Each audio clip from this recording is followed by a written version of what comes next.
আপনার বাচ্চারা কি ভুল করলে সরি বলতে চায় না? আপনি অনেক চেষ্টা করেও সরি বলাতে পারেন না, তাই তো? এরকম পরিস্থিতিতে কি করা উচিত?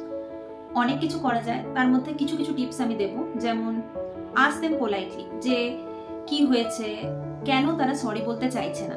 অবভিয়াসলি তাদের কাছে নিজেদের কিছু রিজনস থাকবে। ছোট বাচ্চা হলে হয়তো সে আপনাকে অতটা বোঝাতে পারবে না, যদি প্রি টিন হয় বা টিন এজ কিড হয়, so definitely they will have some reasons. Next বোঝানোর চেষ্টা করুন যে কেন সরি বলাটা ইম্পর্টেন্ট। যেমন আপনি ট্রাই করতে পারেন যে সি আই ক্যান আন্ডারস্ট্যান্ড যে তুমি কিরকম ফিল করছো, বাট যদি তোমার সাথে এরকম কেউ করতো তাহলে তুমি কিরকম ফিল করতে। তখন এমপ্যাথি দিয়ে আপনি বোঝানোর চেষ্টা করবেন, তখন হয়তো ওদের মাথায় কিছুটা ঢুকবে। Secondly you can give them choices, যেরকম বলতে পারেন যে তুমি কি এখন সরি বলতে চাও, না তুমি একটা চিঠিতে লিখে সরি বলবে। আবার বলতে পারেন যে তুমি কি এখন সরি বলতে চাও, না কিছুক্ষণ পরে সরি বলবে। জেনারেলি কিডস আপনি যখন চয়েসেস দেবেন যে তুমি কি এখন করতে চাও না পরে করবে, ওরা কিন্তু পরে করার অপশনটা চুজ করবে এবং না বলতে ওরা পারবে না। তো এটা একটা ভেরি গুড অপশন যে আপনারা ট্রাই করতে পারেন। ওদের বোঝানো দরকার যে কেন সরি বলাটা important. Like you can say যে দেখো সরি বললে ওরা ফিল করবে যে আমরা ওদের জন্য কেয়ার করছি। তোমার বন্ধু যদি ভাবে যে তুমি ওর জন্য কেয়ার করছো, দেন তাহলে কতটা ভালো ফ্রেন্ডশিপ তোমাদের ডেভেলপ হবে বলো। সো লাইক দ্যাট আমাদের ওদের বোঝাতে হবে যে হোয়াই সরি ইজ ইম্পর্টেন্ট। আরেকটা জিনিস কি করতে পারেন, যেটা হচ্ছে মডেলিং বিহেভিয়ার। আমরা সবাই জানি আমাদের অ্যাকশন, আমরা যা করব বাচ্চারা সেটা দেখেই শেখে।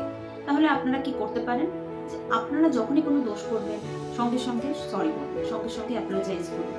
তাহলে বাচ্চারা বুঝতে পারবে যে হ্যাঁ, কোনো দোষ করলে সরি বলতে হয়। আপনাদের দেখে বাচ্চারা শিখবে। So try to be a role model for them. এরকম অনেক সিনারিও আছে যেখানে পেরেন্টসরা মনে করে যে অ্যাপোলোজাইজ করার কি দরকার, এতে কি আমার বাচ্চারা পিপল প্লিজিং না হয়ে যাচ্ছে না, যে সরি বলে দিতে হবে, না হলে ও কি মনে করবে, এরকম ধরনের পিপল প্লিজিং মেন্টালিটিতে চলে আসছে নাকি? বাট আপনাদের বুঝতে হবে যে না, যখন আপনার বাচ্চা কোনো দোষ করছে তখন সেটা কিন্তু পিপল প্লিজিং নয়, ওর দোষটাকে ওকে রিয়েলাইজ করতে হবে। পিপল প্লিজিং অ্যাটিটিউড কখন বলে, যখন হ্যাঁ আপনার বাচ্চা সবেতেই হ্যাঁ বলছে, every time he is ready to do the thing, কোনো কিছুতে না বলতে পারছে না, সবসময় ঠিক আছে ঠিক আছে বলে করে দিচ্ছে, সেটাকে বলে পিপল প্লিজিং। অন্যকে খুশি করার জন্য সেটা করছে। বাট আপনার বাচ্চা যখন দোষ করছে তখন তাকে সেটা বুঝতে হবে এবং তার বদলে তাকে অ্যাপোলোজাইজ করাটাও শিখতে হবে। This is not people pleasing. অনেক সময় এটাও বলে যে পেরেন্টস যে ফোর্সড অ্যাপোলজির কি দরকার, তাই না? যখন বাচ্চারা চাইছে না বলতে, what is the need of force Apology? এত জোর করার কোনো দরকার নেই না। বাট আপনাদের বুঝতে হবে, যখন ফর এক্সাম্পল আপনার বাচ্চারা একটা গ্রাউন্ডে খেলতে গেছে, সেখানে আপনার বাচ্চা অন্য একটা বাচ্চাকে ধাক্কা দিয়েছে এবং সেই বাচ্চাটা পড়ে গেছে। তো আপনার বাচ্চা হয়তো জেনে বুঝে করেনি, বাই মিস্টেক হয়েছে, বাট যখন অন্য একজন হার্ট হয়েছে তখন সেটা আমাদের বুঝতে হবে যে সে হার্ট হয়েছে। এবং আপনার বাচ্চা অনেক সময় হবে যে অ্যাপোলোজাইজ করতে রেডি নয়, এবং ছোট বাচ্চার ক্ষেত্রেও এটা হয় যে দে আর নট রেডি। তো সেই সময় আপনাকে রেসপন্সিবিলিটি নিতে হবে আপনার বেবি, যে হ্যাঁ ইটস ওকে। তখন আপনাকে গিয়ে সেই ছোট বাচ্চাটা যে হার্ট হয়েছে বা তার পেরেন্টস যেই অ্যাভেলেবেল আছে, যে বলতে হবে যে আই এম এক্সট্রিমলি সরি যে ও এটা করেছে, I am extremely sorry on behalf of you. আপনি যদি এটা কিছু টাইম করেন, ও আপনাকে দেখে শিখবে যে না, ওকে আমার দোষের জন্য আমার মা গিয়ে সরি বলছে, তাহলে এটা ইটস নট রাইট, আমার দোষের জন্য আমাকেই সরি বলতে হবে। এটা অ্যাপ্লিকেবল ছোট বাচ্চাদের জন্য, যেখানে তারা বুঝতে পারে না কখন সরি বলতে হবে।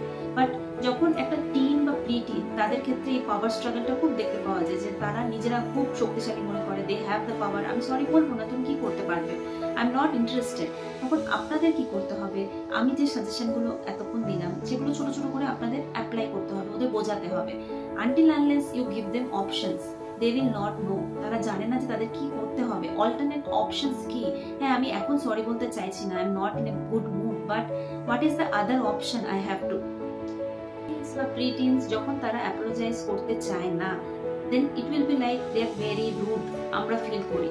সো এটা কিন্তু এক্সপেক্টেড নয়, যখন তোমার দোষ আছে তখন তোমাকে অ্যাপোলোজাইজ করতে হবে। অ্যান্ড ছোটবেলা থেকেই আমাদের শেখাতে হবে like kindness, forgiveness also is a virtue. তো আমাদের শেখাতে হবে যে ফরগিভ করা বা আমরা দোষ করলে ফরগিভনেস চাওয়া, এটা কিন্তু খুব ইম্পর্টেন্ট। এটা আমাদের ছোটবেলা থেকেই বাচ্চাদের মনের মধ্যে গেঁথে দিতে হবে যে ঠিক আছে, ইটস ওকে, আমরা ভুল করতেই পারি, মানুষ মাত্রই ভুল হয়। আর তার জন্য there is a simple trick, কে আমরা সরি বলে সেটাকে শুধরেও নিতে পারি। বাচ্চাদের অ্যাপোলজিস শেখানোটা কিন্তু খুব ইম্পর্টেন্ট। আমরা অনেক সময় মনে করি যে না দরকার নেই, এটা খুব ছোট ব্যাপার, বাট নিজের দোষটা বুঝে তার জন্য অ্যাপোলজেটিক ফিল করা এটা কিন্তু খুব ইম্পর্টেন্ট, আর এটা শেখানো অ্যাজ এ পেরেন্ট আমাদের সব থেকে বড় রেসপন্সিবিলিটি। Thank you.